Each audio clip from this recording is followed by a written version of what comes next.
ஓம் ஸ்ரீ குருபியோ நமக. நன்றாக குருவாழ்க, குருவே துணை. பரபிரம்ம ருத்ரகாயத்ரி ஞானஸ்தலத்து நண்பர்களுக்கு வணக்கங்களும் வாழ்த்துக்களும்.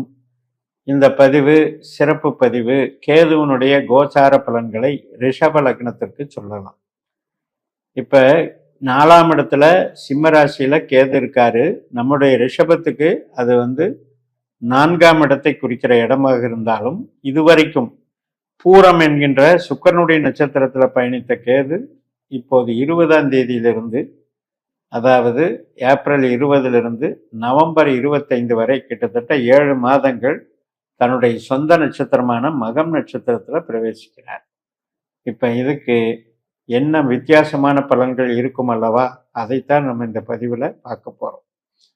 தத்துவவாதி கேது அப்படின்னாலே தத்துவவாதி, எதையும் வேண்டாம் என்று சொல்லுபவர், துண்டிப்பவர். தான் இருக்கக்கூடிய இடம், தான் இருக்கக்கூடிய நட்சத்திரம், இந்த பாவ பலன்களை துண்டிக்கக்கூடியவர். அப்படிப்பட்ட கேது 4ஆம் இடம் என்கின்றது தாயார், மனை, பூமி, வீடு, வாகனம், இது போன்ற ஸ்தானங்கள்ல இது போன்ற பாவங்களை இயக்கிறாரு. அப்படிங்கும்போது இதுவரைக்கும் சுக்கிரனாக நமக்கு பலனளித்தார். இப்ப அவர் சொந்த கேதுவாகவே பலனளிக்கிறார். அதனால 4ஆம் இடத்துக்கு ஒரு பவர் அப்படின்னே வச்சுக்கலாம். இப்போ நம்மளுடைய ரிஷப லக்னத்தில் கிட்டத்தட்ட நம்ம ஒரு 13 டிகிரிக்குள்ள நம்ம பிறந்திருந்தோம் அப்படின்னா மொத்தம் 30 டிகிரி ரிஷப லக்னத்தில். அதில் முதல்ல 4 பாதங்களில் நம்ம லக்னம் அமைஞ்சிருந்தது அப்படின்னா இந்த கேதுவனுடைய கம்ப்ளீட் எஃபெக்ட் 4ஆம் பாவமாகவே செயல்படும். அது தள்ளி பிறந்தவங்களுக்கு அது கொஞ்சம் 3ஆம் பாவமாகவும் ஒரு பங்களிப்பு இருக்கு. இப்ப நம்ம 4ஆம் பாவமாக செயல்படும் போது அது எப்படிப்பட்ட விஷயத்தை குறிக்கும்? மெயினா தாயார் ஸ்தானம்.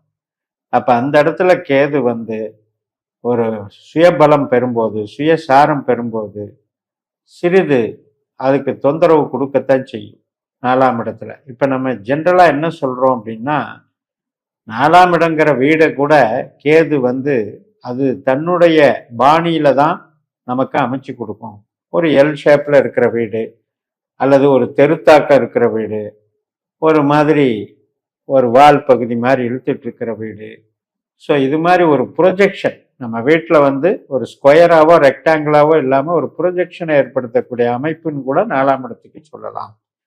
ஸோ அது மாதிரி இப்போ நீங்கள் அந்த சமயத்தில் வீடு வாங்குறீங்க, வீடு கட்டுறீங்க, இடம் வாங்குறீங்கன்னா இது மாதிரியான ஒரு அமைப்புகள் உங்களுக்கு வர்றதுக்கு வாய்ப்பு இருக்கு. யாருக்கெல்லாம் கேது திசா புத்தி அந்தரம் நடக்குதோ அது இவங்களுக்கு 100% வேலை செய்யும். அது மட்டும் இல்ல, இப்ப 4ஆம் இடம், 8ஆம் இடம், 12ஆம் இடம், இந்த 3மே நமக்கு கொஞ்சம் பிரச்சனை தரக்கூடிய ஸ்தானங்கள். 4ஆம் இடமான சிம்மத்துல தான் கேதுவனுடைய மக நட்சத்திரம் இருக்கு. 8ஆம் இடத்தான தனுசுல தான் கேதுவனுடைய மூல நட்சத்திரம் இருக்கு. 12ஆம் இடமான மேஷத்துல தான் கேதுவனுடைய அஸ்வினி நட்சத்திரம் இருக்கு. இந்த 4, 8, 12ங்கிற கான்செப்ட் நம்ம ஜனன ஜாதகத்துக்கு பாதிப்பான ஒரு அமைப்பு தான். இந்த இடங்கள்ல நாம பிறந்த ஜாதகத்துல எந்த கிரகம் இருந்தாலும், அதுவும் இந்த கேது நட்சத்திரத்துல இருந்தாலும் நமக்கு அதன் மூலமாக சில பிரச்சனைகள் உண்டாகின்றன அப்படிங்கிறது தான் ஜோதிடத்துல பலன். அதே இடத்துக்கு இப்ப இந்த கேது கோச்சாரத்துல இந்த 7 மாசம் வரும் பொழுது, உதாரணத்துக்கு இப்ப உங்களுக்கு 4ஆம் வீட்டுல சூரியன் இருந்தாருன்னு வைங்க, மக நட்சத்திரத்துல. அப்ப அந்த சூரியன் கேதுவும் கனெக்ட் ஆகுறாரு. இதனால என்ன அப்படின்னா ஒரு கிரகண தோஷம், வீட்டில் ஏற்படக்கூடிய சில ஒரு எக்ஸ்பெண்டிச்சர் சம்பந்தப்பட்டது, வீட்டில் ஏதாவது ஒரு வகையில நமக்கு குறைபாடுகள், தந்தை வழியில சில குழப்பங்கள், அதே மாதிரி கவர்மெண்ட் வேலை பார்க்குறவங்களுக்கு, அரசியல் சம்பந்தப்பட்ட ஒரு ஈடுபாடு கொண்டவர்களுக்கு இதுல ஒரு சில மனமாற்றங்கள் ஏற்படும், குழப்பங்கள் ஏற்படும், மனக்குழப்பங்கள் ஏற்படும். சூரியன் என்பவர் ஆத்மகாரகன். அந்த ஆத்மகாரகனோட கேது கனெக்ட் ஆகும்போது நம்மளுடைய சுய பலம், வில் பவர் இதெல்லாம் ஒரு குழப்பத்துக்கு ஆளாகும்.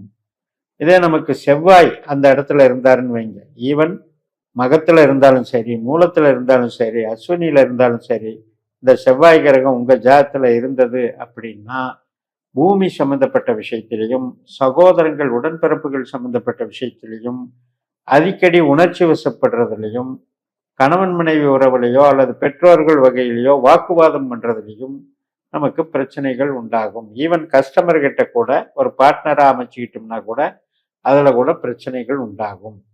இது இந்த 7 மாசத்துக்கு உங்க ஜாதகத்துல செவ்வாய் இருந்தா நீங்க கணக்கெடுத்துக்கோங்க. அதுலேயும் கேதுவினுடைய திசாபுத்தி அந்தரம் நடக்கிறவர்களுக்கு பெர்ஃபெக்டா நடக்கும்.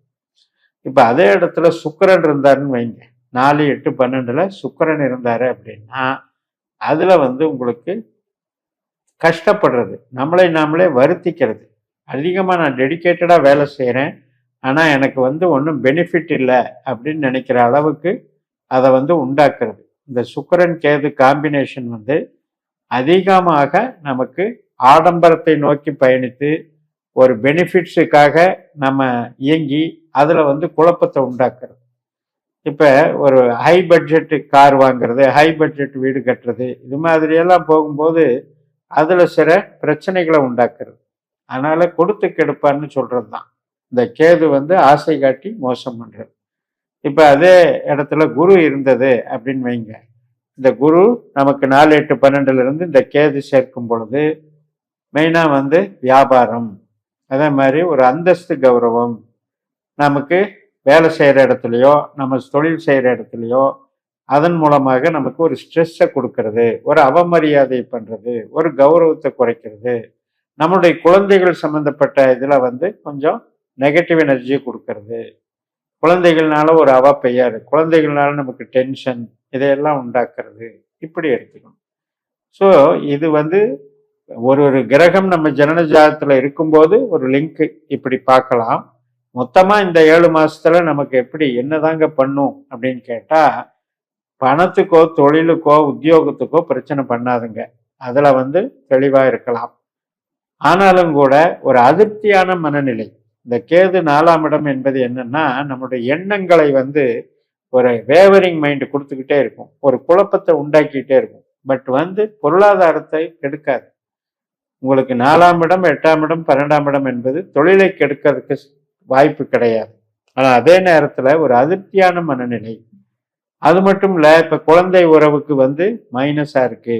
இப்ப குழந்தை ஒரு மெடிக்கல் ட்ரீட்மெண்ட் எடுக்கிறாங்க குழந்தைக்காக, அவங்களுக்கெல்லாம் இது ஒரு சிக்கலை உண்டாக்கும்.